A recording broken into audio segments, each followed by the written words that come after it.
All right, and we're live. How you doing today, John? I'm good, David, and yourself? I'm doing great. Thanks for joining me on the podcast, all the way from New York City. Yes, indeed. But energy knows no bounds, so we might as well be in the same room. Man, that'd be so cool. That'd be cool if you could be here. Now, tell me a little bit about yourself. I don't know a whole lot about you. You reached out to me after I had Taylor on the podcast. First off, how did you meet Taylor?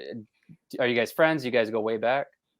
So Taylor and I met through a mutual acquaintance. We actually run the same program.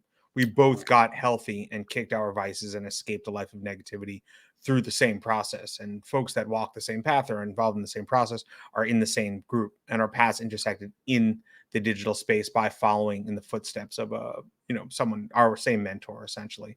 And when I saw him on the show, I realized that you were similarly aligned, even if you weren't in the same group as Taylor and I, but you walked a similar path of healing and redemption. And that's what, caused me to reach out.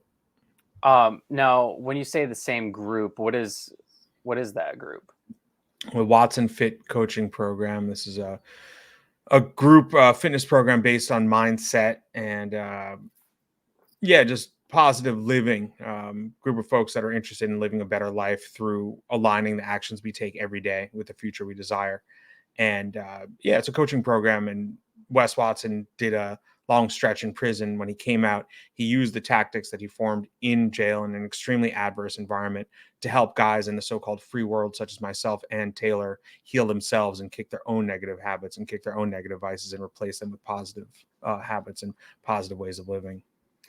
It's so important to have programs like that available to people, because I mean, that's one thing. By doing this podcast, I've talked to so many people that have overcome challenges and have overcome things where they maybe stumbled across somebody who was able to guide them, but most of them didn't have the proper person in their life to help them get on the straight and narrow path that they needed. They didn't have somebody who would help them change their mindset. They just were kind of out there on their own, trying to figure life out for themselves. Which is absurd. There's no time in history where there has not been strong, positive leadership at the middle and upper levels of the age groups to guide the younger age groups to the positive end result that the species requires. This is one of the main things that's been robbed from us, is any sort of intergenerational guidance based around right living, right thought, right action, leadership, and mentorship. It's wild, and it's why so many young people have so many problems. Do you think it's something that we lack in today's society, or is that something that just kind of went away and there was more of it in the past? The way that society used to be organized, there was by default a multi-generational structure. When humans were in smaller towns and villages and bands and smaller groups, we had to rely on each other, and not just rely on each other for, some people are better at hunting and some people are better at fishing for the physical requirements of survival, but there was an emotional reliance that is gone. If you think about a tribal elder, if you think about a village elder, if you think about a religious or spiritual figure, a shaman, a priest, a rabbi, these were very important figures in the pre-modern era and even in the early days of the modern era. But now that the nuclear family, the so-called nuclear family, is the dominant force of organization in society, you have each child has at most maybe two people to rely on. With divorce rates over 50% in this country, maybe fewer than two people to rely on. Maybe grandma and grandpa are there sometimes. Maybe they go and visit grandma and grandpa, but it's absurd. The notion that we could somehow be okay mentally while only getting mental and spiritual and emotional guidance from one or maybe two people who themselves likely didn't get the guidance they needed is exactly why most people are emotionally damaged and spiritually bereft and really wounded and traumatized. And I don't know if it was by design or what, but it certainly has occurred, and we can watch that design unfold every day. It's why the crises are multiplying and refracting everywhere, and we're exporting these mental health crises around the world as the nuclear family becomes more prevalent and more dominant, and it is not okay. As a resident of New York City, as someone who was born and raised in New York City, I can speak to this problem immensely. There are over 8 million people in New York City, and it's probably the most alienating and alienated place that I've ever been to. When you live in close proximity to others and never get to know them, there's a point in time in my life where I could name every starter on the Knicks, every starter and bench player on the Knicks and Giants, but I didn't know the names of people that lived on the other side of a wall from me. You know, this is standard. This is acceptable behavior. Those are other people. We don't like them because they're not in our family. We will never learn about them. We don't really care for them. We don't care about them. We don't trust them. But the sporting individuals, well, we're going to learn everything about their families. The celebrities, we're going to learn all about what makes them tick and care a lot about them and their problems and their foibles. We're going to live vicariously through their successes. We're going to suffer with their pain. We're going to go to the entertainment system to get meaning in our life. We're going to, the new tribalism, I've noticed, if you ever talk to people, and I don't really do this anymore, but I'm often around people, and the dominant mode of conversation is what the television shows are doing with their minds and what the sporting events are doing with their focus. The vast majority of people's focus is on this other group, the cultural production group, the entertainment group, the sports group. It's never on the self. And it's a way that people escape their own pain. Well, I don't have to worry about the fact that I cheated on my ex because I can pay attention to this. I don't have to worry about the fact of my own family where I can care about this simulated family online. I don't have to care about my own body when I can order whatever I want, whenever I want, and have it just poison me. And it's a serious issue. I think about that quite often, especially because like I'm a pretty busy person most of the time, and so like I have to try to be I have to have a schedule. I have to have some sort of routine. And if I don't have that, it messes me up. And when I don't have a schedule, when I don't have a routine, I find myself getting distracted by social media and just randomly scrolling through. And I'm like, this is a huge distraction. And like, for me, it's a huge distraction. I couldn't imagine like what it would be for somebody who doesn't have much going on in their life, that maybe they don't own a business, or maybe they aren't, they don't have some sort of hobby they're trying to pursue. Maybe they just work and they come home from working all day, and then they just sit on their phone and scroll. It's just a huge distraction from life and the things that you want to pursue. 100%. And to take the distraction further, we're actually everything outside of being in alignment with positivity and bringing positivity to us and bringing our best self to everyone else is essentially a distraction and an escape. A lot of people will use their job as an escape. So I can't do this thing because I have this thing. But instead of acknowledging that, if you were to improve yourself, maybe you would not have to work that job. Or maybe if you improve yourself, you wouldn't need to drink alcohol on the weekends to forget the fact that you don't like your job. Or maybe if you improve yourself, you wouldn't need to use drugs to forget whatever trauma you're running from. It's in the distraction that people find meaning, but it's on the contrary. It's the distraction that takes the meaning away from their life. And you mentioned routine. I couldn't function without my routine. I could not function. I know what I used to do for 20 years. I had no real routine. Actually, the dominant routine for most people is one that forms in high school. I think, if I can speak generally, at least in the dominant global culture, at least in North American culture, you do something you hate during the week. And on the weekends, you consume as many intoxicants as possible to forget the fact that you have to go back to doing something you hate. And from 14 to 18, it was high school.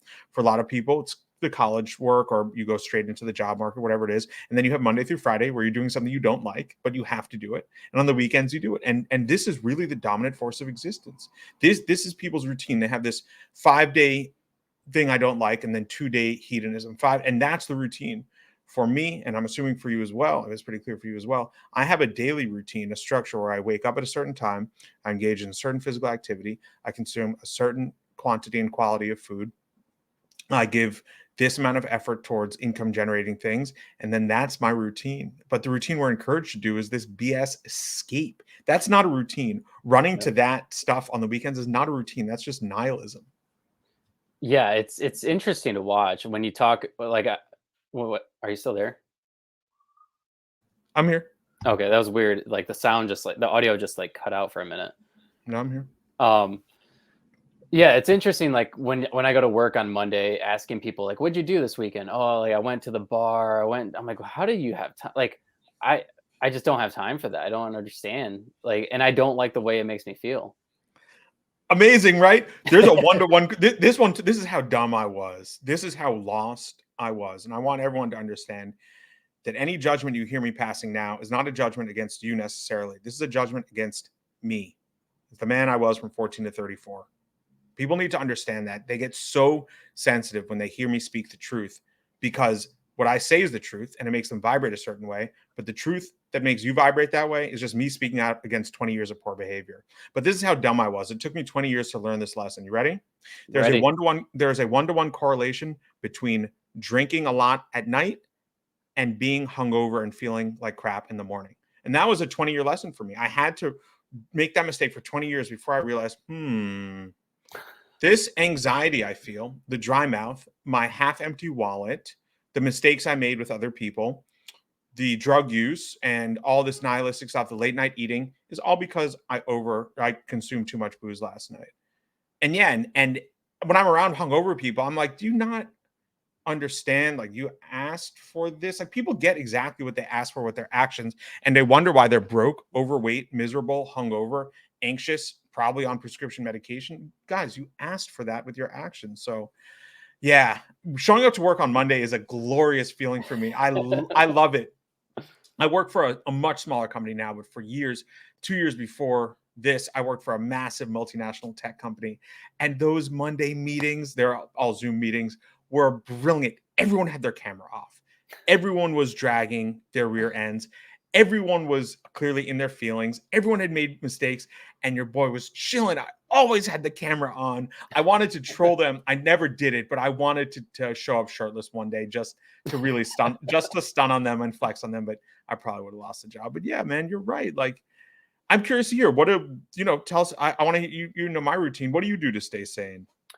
Well, so every morning, generally, I wake up at 3:45 in the morning. I go for a run, or I have a gym in my house, and so I will come downstairs and I'll have an elliptical. I'll get on the elliptical for like 25 minutes, and then I have a body weight routine that I go through every single day. It's 100 push-ups, 100 body weight squats, and a 3-minute plank, and I do that. And then generally I read for like 10, 15 minutes, and then I journal for about 10 minutes. And that routine right there, it takes an hour to get through it. And that routine right there just sets up my day. It gives me everything I need for the day mentally, makes me feel strong. I have an accomplishment already, and I feel great. And then I go to work, I work all day, and I come home and I lift. And that's generally my routine every single day. Amazing. Amazing. Yeah. Adherence to positive actions bring you positive results. You're in good shape. You seem with it. You have a creative pursuit. You also have a job. You have a home gym. Like, these are Yep. all things that the vast majority of people in this country, or probably listening in general, don't have. Right. And I didn't have it for a very long time. I had never touched a dumbbell or barbell in my life before I started this program. Wow. I also got fit in my apartment, not the one I'm in now, but a very small one. And then I had an apartment fire. I lost that place, and I ended up moving with my parents. And they live in an old building in Upper Manhattan with a proper gym in the basement. And I learned how to work out in a proper weight room there. And now I recently bought my own apartment, and I set up a more elaborate home gym. But the routine is the same. I'm up at 4. I do some writing. I post on social media every day, which is my gift to the group, the world, whatever. I have an intense training routine, and about 4 or 5 times a week, I also train martial arts to do the cardio and the mind alignment. And this is amazing. These are positive acts. When I was sick, because I was extremely depressed, I was extremely overweight, I was extremely anxious, and I had some extremely dark thoughts. I was in a place I call the pit, which is Mm. a place that a lot of people end up in because of their actions. I had driven myself to this very, very dark place because of my actions. All I had to do was replace the drinking, the smoking, the drug use, the lack of exercise, the sleeping in, and the going out with their opposites. And I got the opposite result. Instead of being overweight, I got in shape. Instead of being broke, I became economically more successful. Instead of feeling a total lack of fulfillment and meaning in my life, I'm totally fulfilled. And it's self-fulfillment. I mean, I was so externally defined. I think this is really common for a lot of guys in their 20s and 30s, that their self-worth, or they believe their self-worth, to be predicated on the manner in which they can get other people to give to them, right? So if I'm sleeping Right. around, and I attempt to sleep with 10 people and I'm successful in doing so, the standard logic would be that I've somehow filled my cup 10 times. But anyone that's done that knows how empty and nihilistic it is. We're actually becoming 10 times as empty. In order to fill your cup, you have to give. You cannot take. And I was taking from everyone. Everyone. Yeah. In my relationships I was taking, when I was single, I was taking. I had a job, like a low-level job that I was not keen on, and I would cut out at the drop of a hat. Like, the boss was gone, I would leave at 2:30 and go see two movies and eat something disgusting. Like, all of these things now would be impossible for guys like us because we know it works. Like, what you just described is such a beautiful thing. And folks watching, if you are not engaging in daily improvement, you are engaging in daily decreasing. You are decreasing your power in yourself. It isn't even just, I mean, your external power, of course, but what really matters is what's inside. Your ability to show up, your ability to be present, your ability to love. Like, I could not love anyone I was with. Not It, really. it's one of the highest forms of self-respect when you can put yourself in a routine and you can have the discipline to continuously do it every single day. Then you respect yourself as a person. You respect your physical well-being. You respect your mental well-being. You respect everything about yourself because Absolutely. you're putting yourself first. And without that self-respect, who is going to respect you? The man who does not respect himself cannot be respected by others. But Correct. we think it's the other way around. We want other people to do all this stuff for us. No, we have to do things for ourselves and others, for others to do anything for us. And the only thing really we should wish for others to do for us is to be able to be inspired by us. I used to want everything from everyone. I wanted the universe to deliver me money. I wanted the people I was trying to date to deliver me whatever I wanted. I wanted everyone to be relied on. I wanted to rely on everyone else, which is crazy. The only person we can rely on is ourselves. Yeah. And the best thing we can do for other people is to have them rely on us. And I was lost. And until I started really taking care of myself every day, I remained lost. Sorry, I gotta adjust No, this it's okay. camera. I'm looking down at my computer, but the camera's not like I feel like I'm just looking down. I'm not looking at like I don't know. Sorry. No, But no, please. It's all good. This is real TV. I appreciate that. I try to keep it as real as possible, but I don't do these Zoom interviews as much anymore. So, or not Zoom, this is StreamYard, but I don't do virtual interviews that often. So it's a little strange. I'll have to get out to Michigan for the next one. You'll have to come to the city. You're in Grand Rapids or Lansing? I'm in Lansing. Lansing, yeah. Yep.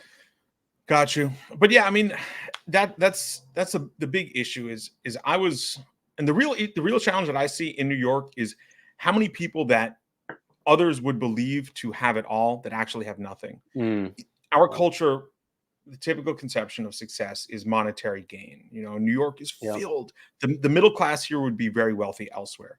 The upper middle class here would be beyond rich elsewhere. And the rich here are masters of the universe. But I went to school with a lot of them, and I know a lot of them, and they're all on prescription drugs. A lot of them are use illicit drugs. Everyone drinks. They have the same. The craziest thing is that the rich are miserable, and it isn't crazy. You and I know it isn't crazy because money can't buy you happiness. But the conception of rich people is they should have it all. They Yeah. have what not rich people believe would make not rich people not miserable. Right. But then in my line of work and a lot of other line of work, not just coaching, but I've coached from all spectrums of society, but in my corporate work and my consulting work, I'm in touch with these people all the time. They don't have what you guys want because they haven't given it to themselves. If money could buy inner peace, then all the people that have killed themselves that are in the news would not have done so. Mm, No yeah. extraordinarily rich person would pass up the opportunity to buy inner peace. No middle class person would pass up the opportunity to buy inner peace. It's not purchasable, but you can earn it. And there are some rich people in all spectrums that earn the inner peace by doing what you do every day, what I do every day, by giving ourselves that. Like, you can't buy things, but you can earn them. There's a huge difference, and you earn them from yourself. And being in New York and being around people, I have so much more in common. The folks I met on IG, the folks that I've coached, the folks I've been coached by, if you were to line us up in a room, it would not make any sense. They're from all over the country. I've also coached people internationally. I've coached women, people of different races. These are folks that are just, it's about energy alignment. You and I have a similar phenotype, we're similar demographics and similar ethnographics, but the majority of people that I really vibe with, that I are digging the message, it's about energy. It's about shared history of having trauma back in the day, willingness to heal it, ability to heal it, willingness to be open and vulnerable, willingness to share, because in sharing, we can actually bring people together. Majority of people are not down to do any of this. And this is why the rich are so miserable. They're just like, they're as anxious and tightly wound, and they're so afraid of losing what they have. But in being afraid of losing what they have, they realize that they're actually not giving themselves what they need. Like, Right. it's wild. It's so painful. I walk down the streets. I live in a semi-busy part of town, and I walk down the streets of New York, and it's like a forum for pain. I walk down the streets, it's a big open forum. You have a problem with food. You are talking to yourself. You clearly are resenting someone. You are chain smoking. Like, you have this issue. You are missing something in your life. One of your people passed on before you wanted them to. You had something broken up, and it's just really challenging. So New York is like, and it's the same place everywhere else, but in New York, it's just so concentrated. It's so neurotic. It's so, and I had a lot of that growing up, the amount of pain surrounding me. I'm very sensitive, and I ingested it, and it became a part of me. And then, of course, after you ingest something, it becomes a part of you then project it. So I was extremely anxious. I was extremely depressed. I was extremely neurotic. I was in a lot of pain. I was extremely closed. I didn't have social media. And this is the problem when you don't give yourself the opposite of these things. Then you just end up giving everyone else that what you have. Yeah, absolutely. Now, you had mentioned that you vibe with people that have a lot of trauma in the past and whatnot. Can you do you mind talking about that a little bit? Like what does your past look like and how did you get to where you are today? I'm absolutely here for that. I walked a path that was expected of me. I think one of the most painful paths for people that come from my milieu, my group of, just call them, the person that you see in front of me, the person that presents themselves in this manner, the person that speaks in this manner, the person that had the education. I went through four-year university. There's a prescribed path that you walk it. You're expected and encouraged to engage in these behaviors. These behaviors are having fun. These behaviors are expected of you. You should do this during this, and you need to do these activities. It was all there for the taking, and it's Mm. totally empty. That was like the adulthood part of it. The childhood part of it, my folks had a lot of unresolved trauma, like a ton of it on either side. And they're a bit older. They're in their 70s now. And so when they were growing up, and even when they reached, post-adolescence, young adulthood, the information around self-healing and whatnot was not really in the common sphere. And the idea of working through the pain that I have done and a lot of my contemporaries have done just wasn't really common cause. Even therapy and talking about things and working through them were somewhat taboo. But yeah, each one of them experienced pretty serious trauma in their own right and didn't have access to the knowledge base to heal it. And of course, unhealed trauma is going to be passed on. And I definitely was around a lot of that. Now, it wasn't physical abuse or anything like that, but it was more just negative states. There's a lot of anxiety, there's a lot of depression, lashing out of anger, lack of self-control, poor relationship modeling. And I internalized a lot of that. And when I was 15, 9/11 hit. I was going to school just a few blocks away from the Trade Center. And I do mean a few blocks. For those unaware, a mile is 20 blocks. So I was maybe 4 or 5 blocks. I'll call it a quarter mile. It's just up the road. You can't really, it's, it was that close to it. And yeah, when the first plane hit, it sounded like a car crash directly outside my window. Wow. I was on the fourth or fifth floor. If you've ever heard a car crash, cars don't crash 50 feet in the air, 60 feet in the air, but that's what it sounded like. It was an airplane crash, let's say a quarter mile away. And just the fallout from that. And listen, guys, I'm not a victim in any of this. I'm extremely grateful for everything I went through, all of it, because without it, I wouldn't be here today preaching a message of love and positivity. But to a 15-year-old who was naturally kind of sensitive, had already experienced a fair bit of instability at home, never really expected for things to sort of work out because I didn't really see them working out. And like I saw a lot of unresolved things that just were ignored, to then have this massive thing that I can't think of anything less working out than a plane crashing into a building. If you can think of all the absurdities, all the unwanted things for a young person to see, probably that. And then FBI evacuated the place, or the fire department, whatever. As we evacuated, looked down the West Side Highway and observed the second tower falling. So when you're Wow. that age, and you see the death of thousands, before your very eyes, it doesn't paint a particularly rosy future for what could happen, right? So you're exposed to this very uncommon, painful, potentially traumatic thing. And then it's like, okay, well, enjoy the rest of your life having been exposed to mass death. Like, Oh my goodness. okay, like, all right. And look, I don't know. I'm not in super close touch with most of my high school contemporaries. Perhaps they interpreted it differently. Maybe they had some way of processing it. My way of processing it was kind of just not really thinking about it and like, oh, that was odd. Like, you definitely saw a couple thousand people die last week.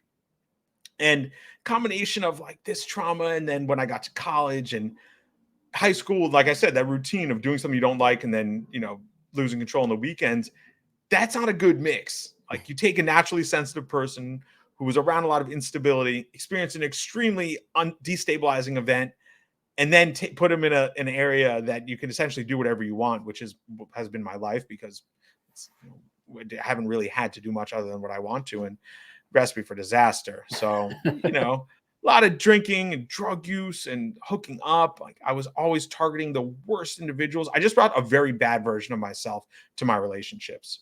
That I will say was the greatest source of my pain and trauma, bringing a low-level, weak man to a relationship. That's what I did. And what did I get? I got awful results. I got pain. I brought pain.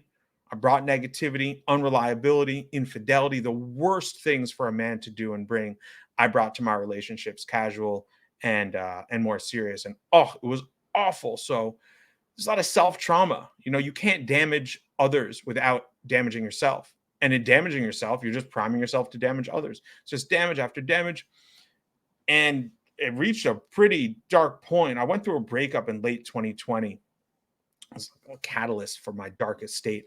And after that, the gloves were off. I was out Thursday, Friday, Saturday. I was calling people I did not care about. I was using a bunch of drugs I should not have been using.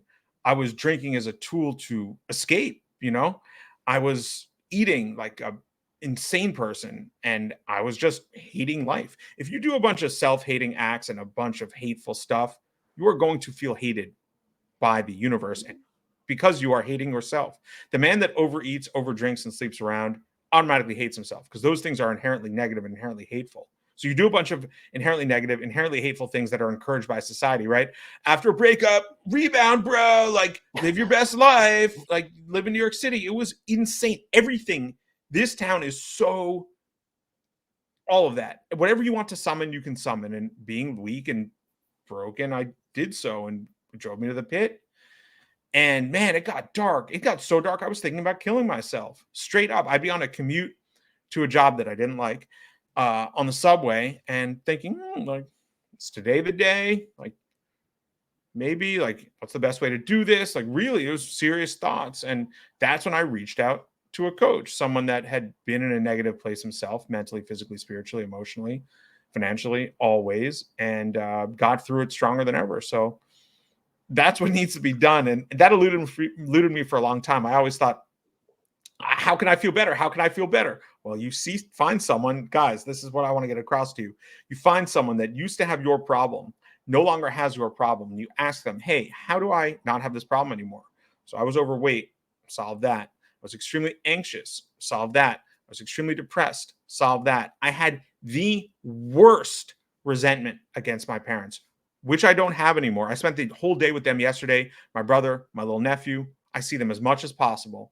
Like, I lived in New Orleans for quite a long time, essentially as a way to try to run from my past. It was wild. It was wild. So I dropped all of that, all of the use of negativity, all the use of substances, all the weird stuff people do, all that toxic hookup culture, all that is gone simply by doing a positive daily process.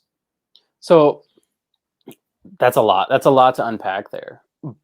But what were the first steps that you took when you obviously you found a coach, you found somebody who had gone through some similar scenarios as yourself? What were the first things that they recommended you do? How did your mindset and your goals and everything start to change and form from there? The first thing to do, which for a lot of people is the hardest thing to do, is to be honest. One has to take a serious look at their life and to one person in the world admit that they need to change. That was the first thing I had to do. After 20 years of inadmission, was the first thing. After admitting I needed to change, I then reduced all of the activities I was engaging in. We don't grow through addition, we grow through subtraction. So you subtract the bad food, you replace it with intentional nutrition. You subtract the sleeping in, you replace that with waking up early. You subtract the negative action and you replace it with physical exercise. And those three things were it. Those were the three steps I took. Was it easy? No. I was in tears pretty much every morning for maybe 3 or 4 months. And this was shedding my karmic debt. I had accrued, so much karmic debt that in taking these first steps, I was paying for it. And the amount of pain, positive pain of release from my heart was unbelievable. You talk about journaling. I was journaling every day. The first long piece I wrote was to my ex. It was an apology, the manner in which I carried myself. And some months in, I reached out to her and we met up, and she didn't know what to expect, but I read her several pages and it was incredibly cathartic. And since then, we have been on incredible terms that I could not even imagine. She hit me up today. Literally, she hit me up today. We speak regularly. This is someone that our breakup was so acrimonious, or could have been, or it was kind of rough, that I could have never spoken to her again, like a lot of my other exes. So you asked about initial steps. Be honest that you do need to change. Find someone who has healed themselves in a similar manner and take their advice. And for me, it was drop the BS. Drop the guard, drop the ego, and begin to drop the weight, the emotional and physical weight. And from then, it's just a mindset strengthening thing. When you wake up early and you do what people won't do, you have a mindset that they won't have. When you train every day, which is what people won't do, you will have a body that they won't have. When you are intentional with your eating, which no one is in this country, then you will have a mind and body. I don't even call it a diet. It's a lifestyle. It's a lifestyle, and it's mindset training. What you do with your body trains your mind. People think that, if I just think and Grow Rich, there's a book called Think and Grow Rich. Yeah. No. I'm not going to curse on here, but you think in one hand and defecate in the other and see which fills up first. Hope in one hand, defecate in the other. Wish in one hand. You know what I mean? And this is what everyone does. They're constantly overthinking. I was such an overthinker. I don't know. You can see a couple of my bookshelves. I read all of these books and hundreds more, and it left me at the pit of suicide. Understand that. It wasn't until I stopped reading and stopped considering myself an intellectual and stopped thinking I was better than other people, and that when I acknowledged that I was actually worse off because other people didn't have these massive issues, that I was able to grow. I used to pride myself on how much I knew. I didn't know anything. Yeah, I think that's a huge problem for a lot of people in America, is pride and the ego. I mean, it's so hard to admit that you have an issue and you just want to continue carrying about the way your life is without wanting to change. It's a huge problem. It's absurd. My ego, I mean, also one can never truly get rid of my ego, and having part of my ego is cool because I talk exactly the way I need to be spoken to on my channel. On NYC Food Ways on IG, I'm speaking very clearly. If I was completely egoless, I would not have a motivation to move forward. Like, even the desire to be ego-free is the work of the ego, because in desiring to be ego-free, you are somehow different than everyone else, and that's ego. But my ego was enormous, but it was just narcissism. I thought I was so special. I now realize that I'm no different than anyone else. I'm not any different from you. I'm not any different from the obese person. I'm not any different from the suicidal person. I simply changed my habits. My habits are different, but we all have the same pain. I'm going to go out on a limb and say you, David Hess, and everyone else watching has experienced loss in their life in one of three ways. A family member that died before it was their time. The departure of a romantic person from your life that's an unwarranted or unwanted breakup, or the absence in the physical or emotional sense of a parent during your young childhood. I'm just going to guess that. You can say, I'm actually curious to hear, have you experienced one or any of these? Yeah, I've experienced quite a few of them. But I would say one of the most impactful ones was the loss of a parent at a young age. Dude, it's all the same. Like, I'm not going to curse right now, but it's all the same. You can curse. I don't care. It's all the fucking same. Every single person has the same pain. It's why we drink. Yeah. You fill that void with the fucking bottle. You fill the void of being bullied by trying to sleep with as many women as possible. You fill the void of spiritual death by going to Burning Man and eating acid every day for 8 days. Like, it's all the same shit. Every single person on this earth that I know of has one of those three things handled. And back in the day, when we had a group of people, what if great grandma, village shaman, childless, like a group of childless sisters, they have some genetic thing where they can't have kids, the tailor, blacksmith, all of your cousins, the crazy massive family, 200 people linked by blood, 2,000 people linked by kinship, we're just there for you. Like, I'm not going to denigrate your problem and say you didn't suffer the worst wound a man could, but I am going to say that it would have been at least slightly ameliorated by a group of 2,000 people. Would you agree? Yeah. So that's what it is. Everyone has experienced the same pain. That obese person is filling their life with food because they didn't get what they needed growing up. The person you're speaking to now had people that were emotionally and physically absent when he needed them and was just lost because of it.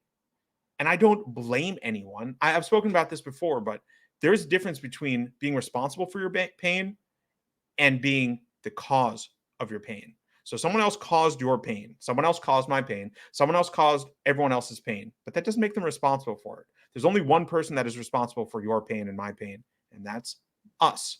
And so I always thought, oh, it's their fault. They caused it. They're responsible. Fuck them. Never letting this go. No, dude. No. I am responsible. You're responsible. We are responsible to heal our pain. And in doing so, that's the best thing we can do, because then we can send that energy to the person who hurt us saying, it's all good. Unless you let it go, it won't let you go. Yeah. That came to me in a workout. Unless you let it go, it won't let you go. And the only way to let it go is to replace it with something else. If you have hatred in your heart, you can't just get rid of the hatred. You have to replace it with love. That's such an important thing to say, because that's one thing that a lot of people have said to me.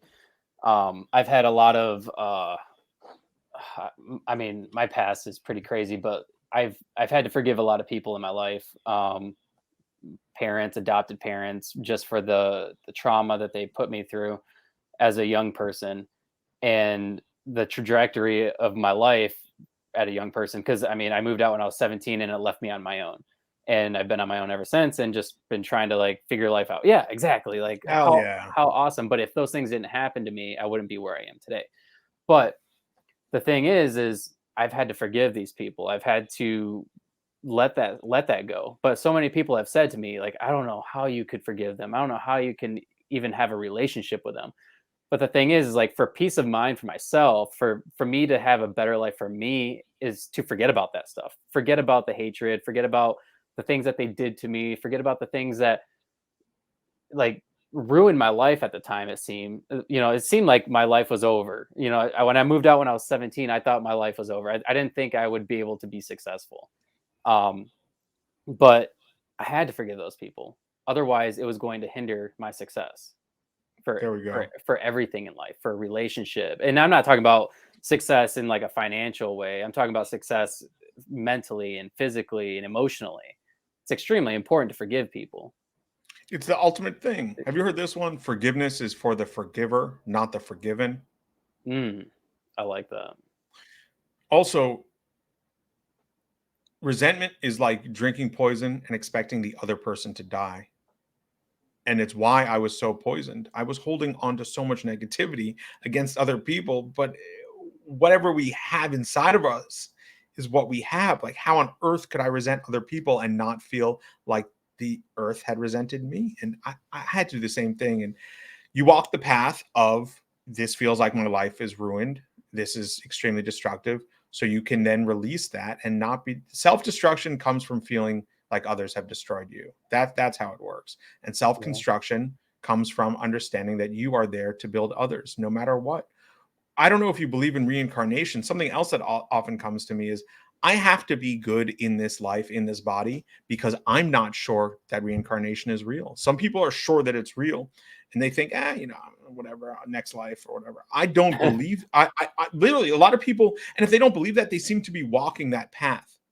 Like, people seem to be walking the path that they don't have a death. Like, they go through these motions every day, this nihilistic existence of pleasure chasing. It's like, you're my age, like people are my age, like I see these people my age in their mid 30s, like, dude, you're going to be gone in 40 to 50 years. You want to spend your time doing that? And I did, because I was essentially denying my mortality. When we engage in these nihilistic, self-destructive behaviors, we are denying our own mortality. If it makes us give away our power by saying, my life doesn't matter, I'm just going to do all of these things that don't matter. So, man, forgiveness is the biggest thing. Releasing resentments is the biggest thing. And it sounds like you, I mean, you know what's up. And we all walk the same path. The only difference is our honesty on the path. Had you met me a few years ago, I would have thought you were nuts. You should be angry against those people. How could they leave you? How could they do that to you? Now I say, how could they do that for you? Well, they did that for you because they didn't know any better. People in my life did that stuff for me. They didn't know any better. I mean, I look at it as like like I'm not happy that those things happened to me. I'm definitely not happy. I wouldn't wish the things that happened to me on anybody. However, if those things had not happened to me, I don't know where I would be in life. I honestly, I mean, I've prided myself on the fact that I was able to overcome those things and be where I'm at today, because again, had I not gone through that, who knows where I would be. There's a lot of pride in overcoming, and most people haven't overcome. I mean, that's the hero's journey. So Yeah. they heal the trauma, or they get the trauma, they're in the pit, and then they stay there. And so then they're not proud of themselves. But those of us who have healed, then there's massive pride there. But that pride is only on the other side of the pit. I see that in so many people that I've gone to school with. I remember I remember this one phrase this girl said to me one day. I was in class, and I think it was right after I'd moved out. I was 17 in high school, and she was like, I was kind of telling her a little bit about what had happened, and she's like, "Man, I would have never guessed any of that happened to you just by like looking at you." And that stuck with me for my whole life, because I would always put on this front. I would always try to like make it look like I had this perfect life, like nothing had happened to me. But then as time went on, I'm like, I need to like start talking about this. I need to make people aware of it. I need to help other people with my story. And that's one thing I realized: a lot of people that I went to school with who seemed like they had a perfect life, it's not so perfect now, looking at where they're at mentally now. I mean, a lot of them are in drugs, or they died of suicide, or they're depressed, they're anxious, they have all these things, all these ailments. Yep. Yeah. The one that fronts, there's a lot of performing online, and there's a lot of performing in real life. The one who is performing and shows a flawless facade and is the biggest liar. They're the ones Mm, anxiety stricken in bed. They're the yeah. ones that are holding on to massive resentments against their family. There is no perfect life. People are encouraged to present a perfect life because they want to sell themselves as this perfect individual. But that's BS. I'm so much more attracted to the story of someone that says, dude, I went through this. That was awful. Like, it's still in my head to some degree, but I know exactly how to deal with it through Yeah. living life. People, like, your trauma is going to be there. We're not trauma eliminators. We're coming to terms with it. We're healing it. And healing is a process, not a product, which is why you can't buy it. You can't buy any process. You live it. A path is to be walked. It's not to be, if you sit on the path and eat or drink, then you're just stagnant. You're moving backwards. But yeah, I never would have expected it. The most normal or perfect people I see that are totally fronting and not showing their pain or darkness or whatever, I know they have it the worst. They're the biggest cheaters. They're the biggest liars. They're the ones in bed. Yeah. I'm telling you, the sign of a hider is that man or woman in bed stricken with anxiety, because that's what used to be me when I didn't have social media. And I wasn't showing up for myself. I wasn't showing up for my people. I would be in bed. I couldn't leave my bed for like the whole day. And whenever I see someone that's fronting in this manner, I'm like, come on. How many hours you spend in bed? Like, what do you need? How many Lexapro pills do you need to get out of bed? And it's not from a place of negativity. It's from a place of, please, we're in the same room.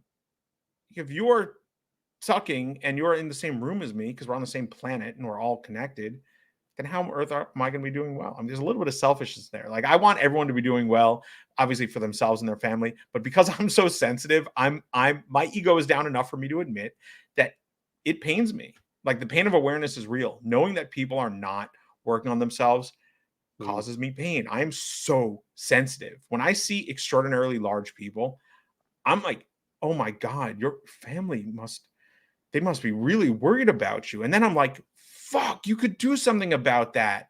And I've gotten to the point where I have asked people on the street, like, are you all right? And I show him my before and after picture, which is the big. Whenever I feel any sort of way about anything, all I have to do is look at my before and after picture, and I'm immediately grounded. Mm. Immediately, any problem I have, apartment fire or otherwise, all I have to do is, John, you were massively overweight, anxiety stricken, drug using, no money making, like chill out. It's going to be okay. Like the universe can't take this away from you. And I always feel better. But I've shown many people, dozens of people on the subway, like waiting rooms of doctors' offices. Like I had like an attendant, a male nurse, or some sort of functionary, close to 400 pounds, heavily breathing. It was difficult for him to Wow. walk. And I said, listen, dude, there's no one else in this room. Like, check me out. And like most extraordinarily large people, he was in deep denial of anything. And he said, "Oh, COVID." As soon as they bust out, that's an extremely common excuse. COVID this. And I said, all right, well, Mm. if you're interested in changing, and that one didn't work, but I have helped some people just by showing that I was here and am now here, which is what I want. And you have showed the same thing clearly by talking about your trauma. And this is what I want for everyone watching: is your negative state is simply a representation of future positivity. In healing yourself, you will be the living example of change. And then all the people around you who also need to be healed will say, oh my goodness, you did it. You dropped the weight. You don't hate me anymore. You don't hate you anymore. We can actually be in the same room and not have this weird, awkward energy. Thank you. Like, that's it. One guy, when I was on a run, I guess I was looking particularly fit. He ended up signing up, which was cool. That was definitely a feather in my cap. But most people, it feels like an assault.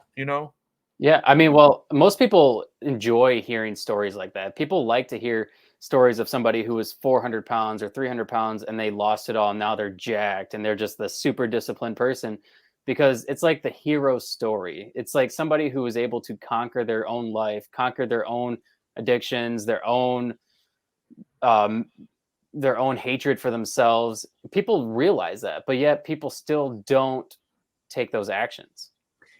It's wild, right? People love hearing those stories, but it's got to be someone else. Like someone else has to be Yeah, vulnerable enough to make the change. Somebody else has to be vulnerable enough to say, hey, like cheating on my partner is not okay. Somebody else has to be vulnerable. It's the same performative thing. They want to experience a performance, but it's like Shakespeare wrote, all the world's a stage, right? So all the world's a stage. What part are you playing? Are you in the shadows, eating popcorn? Are you watching? Or are you actually going to be present and say, yeah, John, David, you all went through it too. Like, and you're all right. You're in shape. You don't hate your folks. You don't hate this group for doing those things to you. No. Okay, well, what about me? Like that's what I want people to see right. when they hear your story, when they hear my story.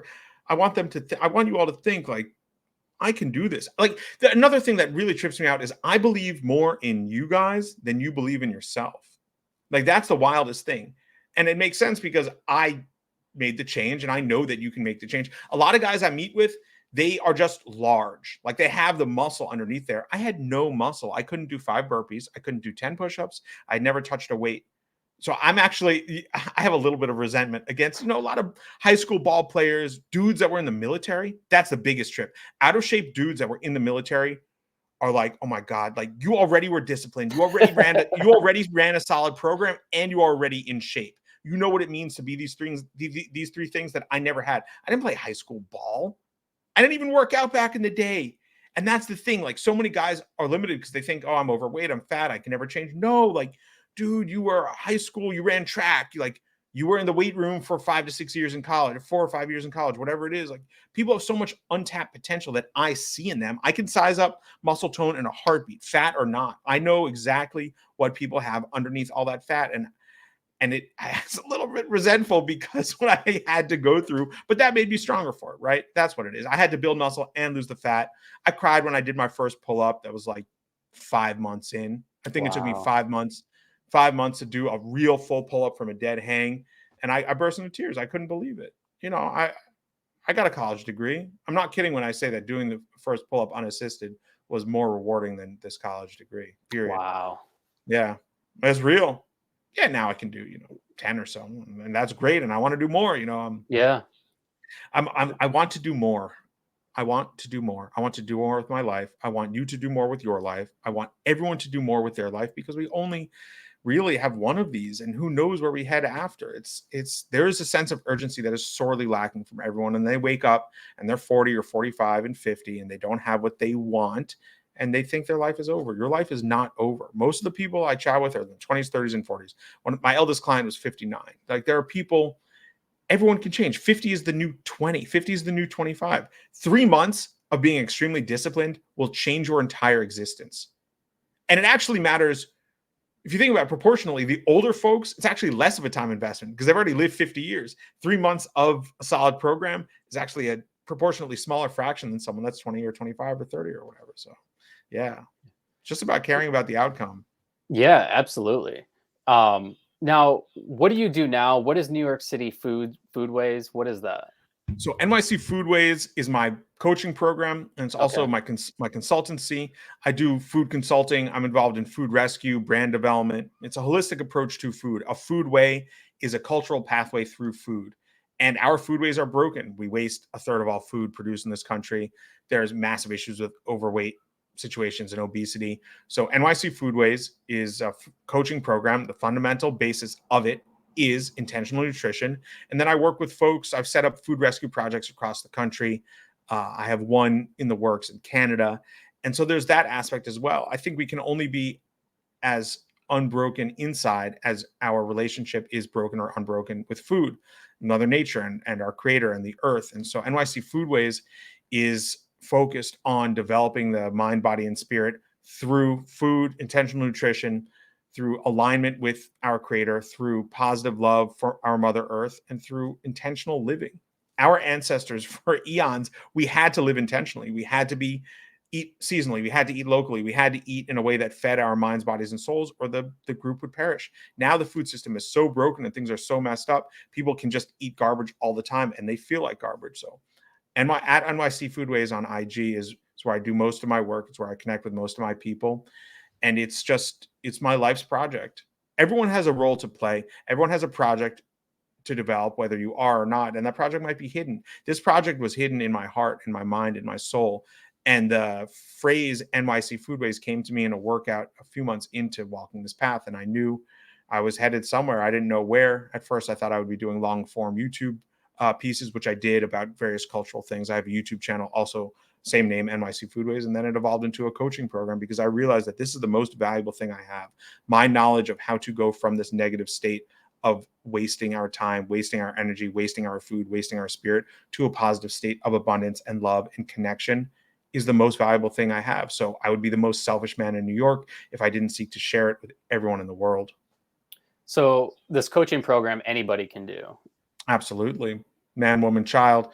Kids don't really need it. But yes, any age group, any demographic, custom nutrition, custom workout, because I had to teach myself to work out at home. And then I worked out at one would call a proper gym. Mindset training, Zoom calls. I chat with my people once a week. For my elite clients, they have my cell phone number. Hit me up anytime. And yeah, it's just about being accountable. I could not be accountable to myself until I was accountable to my coach. That's how accountability works. You are accountable to someone else that is accountable to you, and then you become accountable to you. I won't let any of my clients fail because I refuse to miss. I refuse to fail. I refuse to not be accountable to me. And so I refuse to not be accountable to me. Well, then, cool. Well, then Jon's always going to be on point. So please hit me up. Any issues? Yeah, it's great. It's the most powerful form of connection is to have someone that has healed themselves and has their door open to heal others. Oh, it's unbelievable. Absolutely. I mean, because nobody wants advice from somebody who has a perfect life, from somebody who just wants to make money, right? Oh, that's the most absurd. And that isn't open about their situation. And nobody Right. wants to take advice. I will never take advice from someone that doesn't have the results I want. I'm never going to listen to a broke person about money. I'm never going to listen to someone that's overweight about being in shape. I'm never going to listen to someone who is spiritually bereft about wisdom and God. I'm never going to listen to someone who is broken about being whole. It just doesn't make any sense. It Yeah. makes no sense. And I will only speak about things that I've done. I can't replace your carburetor. I have no idea how to repair your fridge. I can only speak English and Spanish. Like I know exactly where I am and where I am not, and I'm only going to speak on what I can bring to you.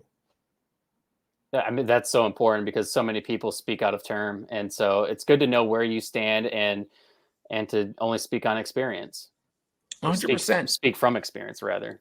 Yeah, folks that want to drop their anxiety, drop their depression, drop their obsession with whatever negativity is running their thoughts, drop their general obsession, their thought patterns, drop the resentments against the family, and drop the spiritual weight that they've carried. This is what I can help you with. I'm not going to be able to help you in doing a lot of other things I don't even know about. And I don't even want to list them because I only really care about the things that I care about. And I care about dropping weight, dropping emotional weight, moving forward, loving my life and leveling up and doing what I wish to do. If I could do anything in the world, it would be working in local food, rescuing food, connecting with others as we are right now, and coaching people through their pain. And that is exactly what I do for a living. You do I this full never time. Yes, I never thought with coaching. I work for a local food company doing brand development, and it's a local food company that supports local farms and local farmers. So there's an ecological aspect for it. So I'm doing in every aspect of my life exactly what I wish to be doing. I recently purchased a home that I never thought I'd be able to make happen in a neighborhood that I've always dreamed of living in. I am doing exactly what I wish to be doing every day. This is my vision, but the vision is evolving. I'm not static, and I'm continuing to evolve, but I need to get across to everyone that your vision, whatever your dreams are, whatever the results you want, is on the other side of whatever you aren't doing. As soon as you start doing what you don't want to, but what you need to be doing, eating right, working out, cutting out the BS, letting go, healing yourself, then everything else will come to you. And eventually you will be in a point, in a position where you are just doing what you would be doing every day. Yeah, absolutely. Eventually, it becomes just a thing you do. Who you Yeah. are and what you do should be the same thing. The person that does something out of alignment with who they are is hurting themselves. Now, you can't get there immediately. It took me some months. It took me a couple of years, but the transition was pretty rapid. 3 months after I started programming, I got poached on social media to go from working at a relatively low level position to this higher level position at a multinational tech firm. That tech firm was bought up by its competition, and a few months ago, I was hired as the director of operations for a local food company. And the external things mean nothing. They are simply a representation of the internal work. Don't think that and I've barely gotten started. I'm not some massive, like, the ego thing is another thing people trip on. Having a nice place to live, making money, all of these things mean nothing if you are not okay inside. Like I said, the rich and miserable are everywhere in New York. But the man that came from a low position and has ascended in these material steps is clearly doing something differently inside. And the external thing represents the internal work that I've done. Yeah, absolutely. I agree 100% with that. I've personally seen it. I mean, within the last year, I started doing a morning routine, and I've started a business since then. I've gotten a lot more fit. I just feel great, and I've worked out for a long time. I've worked out for probably over 10 years now, but this is probably the most fit I've been, and the healthiest at the same time. And I mean healthy, like as in like diet and nutrition and everything. It's a So way to be. You're doing everything with intent. You're clearly thinking through your day. Critical thinking is so rare, but you have gone from, working out for some stretch of time to actually thinking about it. And the results are obvious. I can tell you're in excellent shape. I can tell you are in excellent mental shape. You have a creative project, which everyone needs. yes, Everyone needs a creative project. Everyone wishes they would sing, dance, paint, make YouTube, do something online. Everyone needs that, but everyone is hiding. you just So need to do it. Is all. You just need to take the step. Don't even think about it. Just do it, yeah. and then continue doing it. Yeah. Yeah. John, is there anything else you want to talk about or promote, or is there a website people can go to Best way for find you? folks to find me is on IG at NYC Food Ways. That's at NYC FOODWAYS. I have been there. The darkness feels overwhelming. The extra weight feels overwhelming. The spiritual baggage of multiple generations feels overwhelming. It feels like you never escape. You can never do better. The first thing for you to realize and make the change is that you can feel better. Once you decide that you can feel better, you have the ability to act better. And I'm here to help you. Please get in touch. And you put out daily videos too, correct? Every day, sometimes multiple times a day. I I post love multiple times a day. I love the videos you put out. Oh, I appreciate that. Yeah, well, that means a lot. It's so important for me to create these things because it's a love letter. It is a love letter from my life to the world. It is a message from my heart to the world. It is a bit of energy, a bit of my soul that upon releasing it, I know that it's being accepted by so many other people. So I appreciate that. Uh, it's so important to do it. It's important. I mean, because you never know who it's going to impact. You never know who's going to see it and be like, "Wow, I needed to hear that today." There it is. Yep. All right, John. Thanks for doing this. This was fun. I hope to do it again. I hope maybe one day we can meet in person. That'd be cool. I'm down for round two. Much love from New York City. All right, man. Thank you.